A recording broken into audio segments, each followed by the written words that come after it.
বন্ধুরা ভীষণই বড় খবর বেরিয়ে এসছে। সিডিএস জেনারেল বিপিন রাওয়াত মহাশয় ভীষণ বড় একটা বয়ান দিয়েছেন ভারতীয় সেনার প্রস্তুতিকে নিয়ে আর কিভাবে হাই অ্যালার্টে রয়েছে ভারতীয় সেনা। পিওকে নিয়েও স্ট্র্যাটেজি প্রকাশিত হয়েছে। সমস্ত কিছু আপনাদের জানাবো, শেষ অবধি সঙ্গে থাকুন।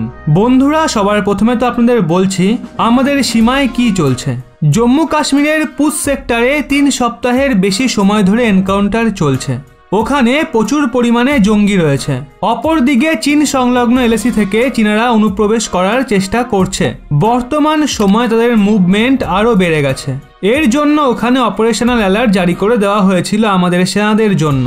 কিন্তু আমাদের সিডিএস জেনারেল বিপিন রাওয়াত মহাশয়ের একটা ভীষণই বড় স্টেটমেন্ট এসছে ভারতীয় সেনাকে নিয়ে। সেখানে সিডিএস বিপিন রাওয়াত মহাশয় বলেছেন, সর্দার বল্লভ ভাই প্যাটেল তিব্বতকে স্বাধীন রাষ্ট্ররূপে দেখতে চেয়েছিলেন।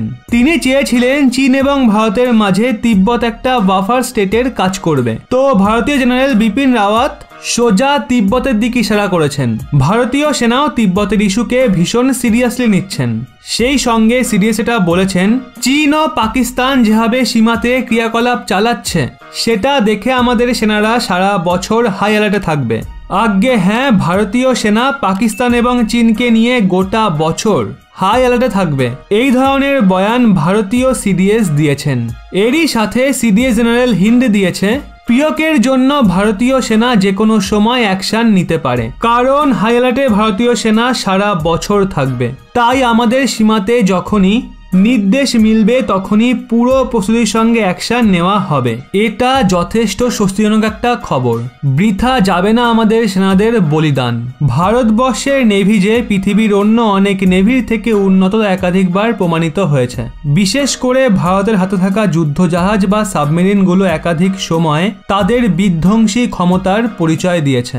ভারতের নেভিকে উন্নত করার জন্য একাধিক প্রজেক্ট রয়েছে ভারত সরকারের। স্মার্ট বা supersonic missile assisted release of torpedo হলো বর্তমানে ডিআরডিওর হাতে থাকা একটা উচ্চাভিলাষী প্রজেক্ট। সুপারসনিক ব্রহ্মোস প্রজেক্টের পর এই স্মার্ট সিস্টেম ইন্ডিয়ান নেভির জন্য একটা গেম চেঞ্জার হতে চলেছে। জিনিসটা আসলে কি এর ব্যাপারে খুব একটা জানা যায়নি, কারণ খুবই গোপন প্রজেক্ট এটি। একাধিক সূত্র মারফত যেটুকু জানা যায় তা হলো পৃথিবীতে যে কোনো হেভিওয়েট টর্পেডোর রেঞ্জ কত হয়, 45 কিলোমিটার, 50 কিলোমিটার বা ধরুন 60 কিলোমিটার। তবে এর রেঞ্জ হতে চলেছে 650 কিলোমিটার। সোজা কথায় ধরে নেওয়া যেতে পারে একটা সুপারসনিক মিসাইল।